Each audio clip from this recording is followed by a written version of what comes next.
Chief engineer Sukkur barrage left bank जो officer superintendent Gulsher Lashari जे retire थियण ते ऑल पाकिस्तान क्लार्क एसोसिएशन आबपाशी यूनिट इरिगेशन जे मुलाज़मनि पारां संदसि मान में अलविदाई तकरीब कोठाई वई। चीफ इंजीनियर सखर बैराज जे ऑडिटोरियम हॉल में तकरीब मुनक़िद करे खेसि अलविदा कयो वियो। संदसि कयल ख़िदमतनि ते खेसि ख़िराज तहसीन पेश कंदे अजकुंजा तोहफ़ा पेश कया ऐं गुलनि जा हार पाराया विया।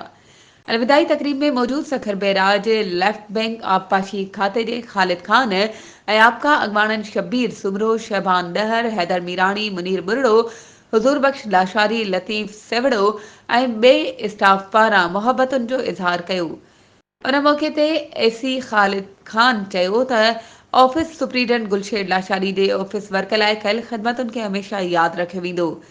अलविदाई तकरीब के ख़िताब कंदे रिटायर थींदड़ सीनियर क्लार्क गुलशेर लाशारी समूरनि क्लार्कनि ते ज़ोर भरियो त हू सीनियरनि खां कम सिखनि छाकाणि जो ऑफिस वर्क सां ई इज़त हूंदी आहे।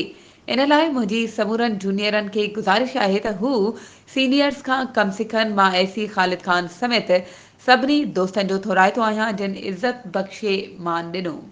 वधीक ख़बरुनि ऐं अपडेट्स जे लाइ असांजे चैनल खे सब्सक्राइब कयो ऐं हा बेल आइकन खे प्रेस करणु न विसारिजो त जीअं असांजी हर नई अचण वारी वीडियो तव्हां ताईं पहुचे।